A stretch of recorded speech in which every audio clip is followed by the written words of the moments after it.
કદાચ ગાય તમારા ઘરના આંગણે આવી અને એક રોટલી જો ખાઈને જશે ને તો એનો જબરો હિસાબ મારા રોમ જોડે કરાવડાય. આટલો વિશ્વાસ રાખજો. કળિયુગમાં જાગતી ન દેખાતી કોઈ માતા હોય તો કેસે ગાય માતા. શું સાક્ષાત પ્રગટમાં દેખાવનારી જો કોઈ માતા હોય, જેમ કે મેરડીમાં દેખાતા નથી, બહુચરમાં દેખાતા નથી, કોઈ દેવી શક્તિ દેખાતી નથી, એ સૂક્ષ્મ રીતે છે, બરોબર. પણ આવા કાળા કળિયુગમાં એક જાગતી જ્યોત દેખાતી, પ્રગટમાં દેખાતી કોઈ શક્તિ હોય, દેવી શક્તિ હોય તો એને શું કહેવાય છે? ગાય માતા. જે તમારા ઘરના આંગણે રોજ એક વખત એ માતા ઓટો મારીને જાય છે ને. કોઈ ઘર એવું બાકી નથી ઘરના આંગણે કે એના ઘરની સોસાયટીમાં, એના ફરિયામાં આ માતા તમારા રૂબરૂ દેખાતી ના હોય.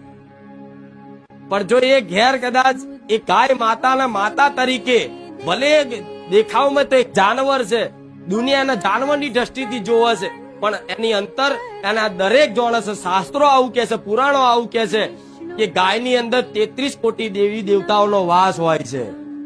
જાણો છો ને કે ગાય માતાની અંદર 33 કોટી દેવી દેવતાઓનો વાસ હોય છે. તો કદાચ 33 કોટી દેવી દેવતાઓમાં હું માતા આવી જાઉં કે નહીં?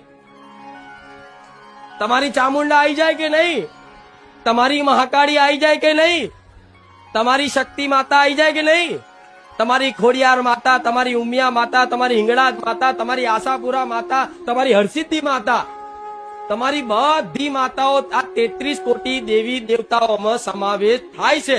તો કદાચ એ જ ગાય માતાને એક રોટલી ખવડાવો તો 33 કોટી દેવી દેવતાઓમાંથી તમારી હરસિદ્ધિ ને તમારી ચામુંડ માતાને કદાચ પેટમાં ટાળક ના થાય?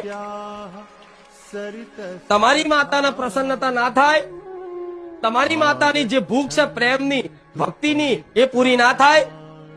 થાય. પણ આ ભરોસા સાથે કરો તો એના જાનવરની દ્રષ્ટિએ નહીં, પણ એના માતાની દ્રષ્ટિએ કદાચ એને કદાચ ભલે પૂજા ના કરો તો એને રોટલી ખવડાવો, એને જુવાર ખવડાવો, એને ઘાસ ખવડાવો, બસ ખાલી આટલું કરશો ને તોય મારી વિશેષ કૃપા, 1000 હાથથી કૃપા તમારી પર રહેશે.